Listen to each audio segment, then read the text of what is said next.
Hello everyone. The Earth Part 2. We have already completed the Earth Part 1 where I introduced you external structure of the Earth and internal structure of the Earth. And we started external structure of the Earth where external structure covers lithosphere, hydrosphere and then atmosphere as well. In lithosphere we just completed up to the plane, so today we are going to read from hills and mountain. As you can clearly see the picture over here, let me zoom it out for you. You can see the picture of hill here. You can see it is green. Here you can see the picture of mountain. Now let's read out the details about hill and mountain. When a mountain is lower in height, it is called a hill. So, if the mountain is lower in height, then that structure is called hill. Most of the hills in Nepal are covered with jungle. Most of the hills not in Nepal, in other places are also covered with jungle. That's why it is seen green in color. The earth's surface, which is more than 200-meter high from sea level, is called mountain. So when a mountain is more than 200-meter high from sea level, that is called a white snowy peak mountain. Yes, most of the mountains are formed by the force exerted by continental masses of the earth. So the mountains surface are very steepy, right, and high peaks of mountain are covered with snow. So this is all about the mountain. And talking about the high peaks of our country, Mount Everest is the high peak of our country, which is in the Solukhumbu district. Mountains also have plateaus and valleys. So mountains also have plateaus and valleys. Let's move forward to plateaus and valleys now. You can see the figure here. Let me zoom it out. So table-like structure is the plateau, whereas you can see many houses here. That is valley. So let's go with the details. Let's talk about valley and plateau. Like valley and plateau are some other geographical structure which are usually found in mountains.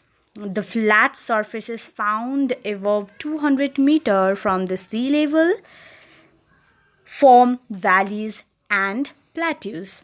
So a valley is the flat land surrounded by hills having sources of water like rivers and lakes, and valleys are formed by deposition of fertile soil. That's why valleys have fertile land. A dense population is found in valleys because it has fertile soil and also sources of water. Whereas talking about plateaus is also found at the height, but it has a table-like plain land and has no river. It has infertile land. Therefore, population is not dense there. Plateaus formed by the volcanic eruption and by the erosion on the mountains. So, plateaus are formed by the volcanic eruption and by the erosion on the mountain. They are also formed by the forces exerted by the motion of landmass, like as the block mountain is formed. Talking about the example, Pamir of Tibet, called the roof of the world, is an example. So, plateau may or may not be surrounded by hills. Plateau may or may not be surrounded by hills. So, moving forward, we have next topics, that is hydrosphere.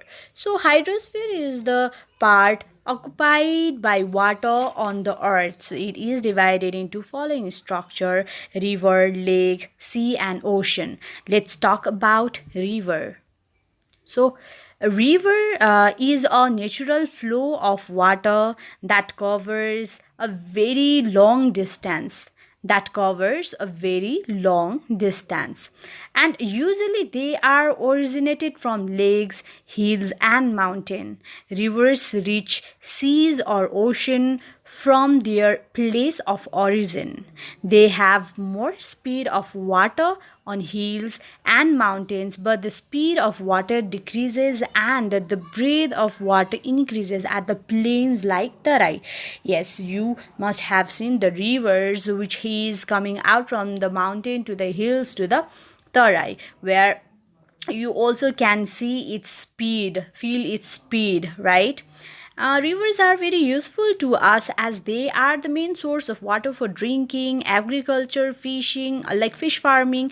They are also used for catching fish, hydroelectricity, water transportation, and recreations like boating, rafting, etc.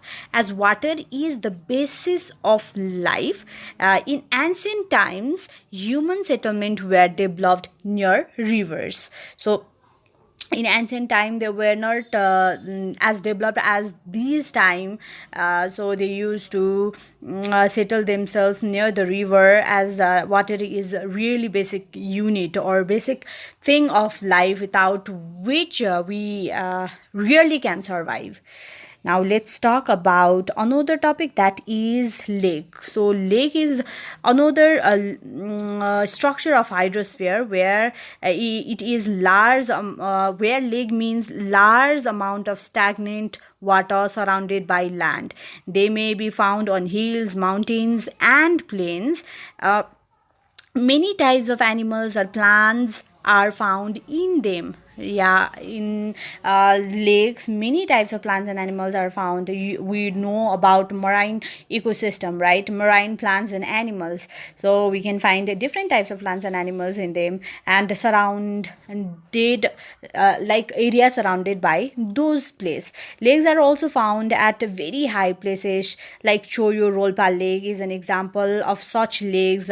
Even Rara Lake, they are called glaciated lakes. Okay, and lakes are very useful to us. They attract tourists. They are used for fish farming, boating as well. They are also used as source of water. And Ghodagori Tal, or say Lake, Rara Lake, Fewa Lake, Tilizo Lake are some example of lakes in our country. So you can see the figure over here. This is the picture of Rara Lake. And how these lakes have attracted the tourists, like if you take the example of Rara Lake, even Tilijo Lake, or let's come to Fewa Lake, Fewa Tal, you can see so many tourists around there, right? And even you can see people are boating, and also fish farming is going on in the side by of Fewa Tal. So these kind of structural hydrosphere has made the earth more beautiful and has made the existence of life more proper. So let's talk about seas and ocean. Talking about seas and ocean, about 3/4 of the earth's surface is covered with water. It is sea which has very large amount of water. It is sea which has very large amount of water. In fact, all the oceans of the earth are part of a single sea. Like all the oceans of the earth are part of a single sea, and there are five great oceans on the earth. I think you know about that. That is Pacific Ocean, and then an Atlantic Ocean, Indian Ocean, Arctic Ocean, and Antarctic Ocean. The Pacific Ocean is the largest of them, whereas Arctic Ocean is the smallest. Oceans are rich in food, and transportation in them is very cheap. So for many countries, oceans are the basis of development. We don't have any ocean in our country because our country is landlocked country, as we all know. This much for today, dear students. Hope you understood, and please recall what you read today. Thank you so much. Thank you for listening.